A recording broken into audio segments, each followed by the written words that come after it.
Welcome to Living Life with Sean White. I would like to introduce you to Eno. He was my caretaker. Chemotherapy was terrible, but he made the experience nearly unbearable.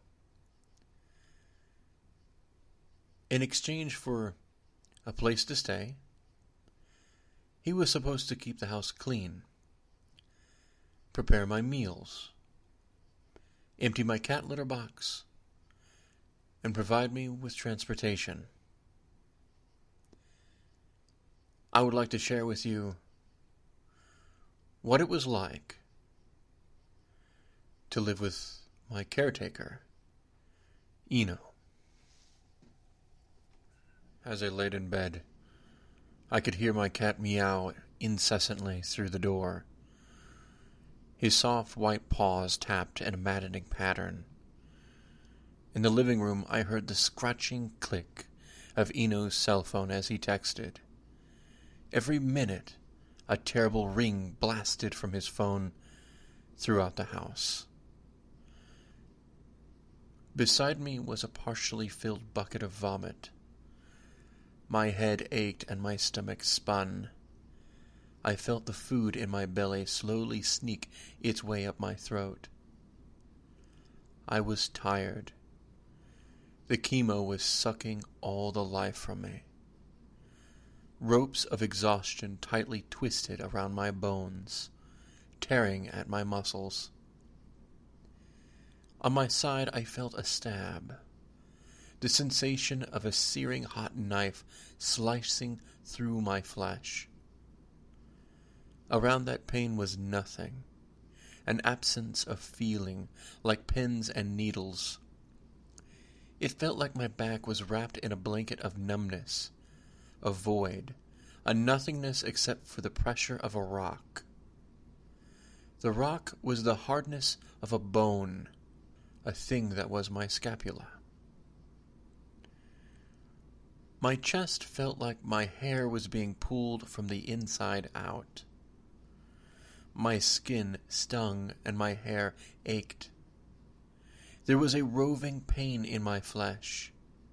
It hurt and throbbed like a chemical fire. It was hard to breathe, even more than normal. My coughing made my chest muscles scream. I had a weight on my sternum and liquid under it. My lung felt swollen and engorged, fat and bloated. I would then cough and retch. I rolled out from the covers and placed my feet to the floor. My toes were numb like rubber and my joints hurt as I stood. The muscles of my legs felt like they were filled with glue as they moved. Slowly I ambled into the living room. Though the air purifiers roared, they were overcome by the stench that permeated the house.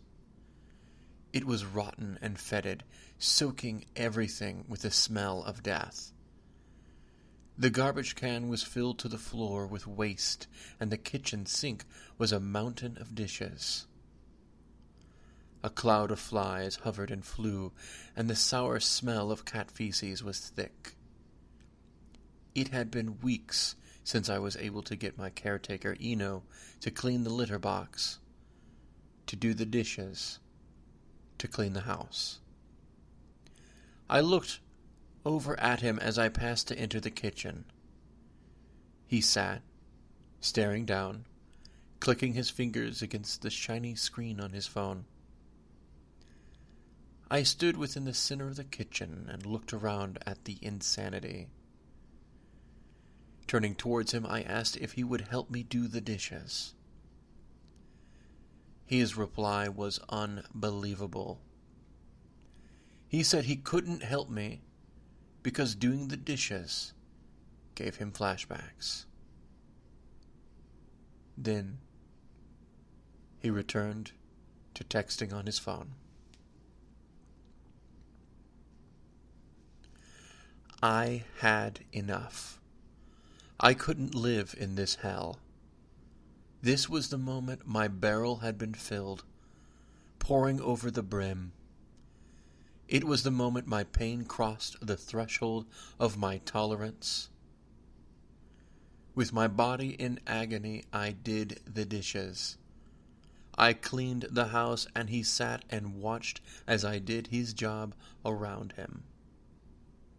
I had to call my friend Tony to ask him to come and clean out the litter box, because Eno, my caretaker, refused to.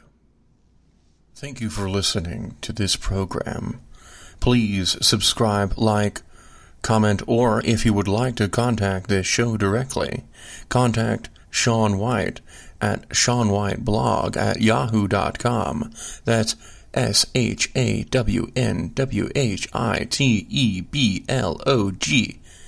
@yahoo.com.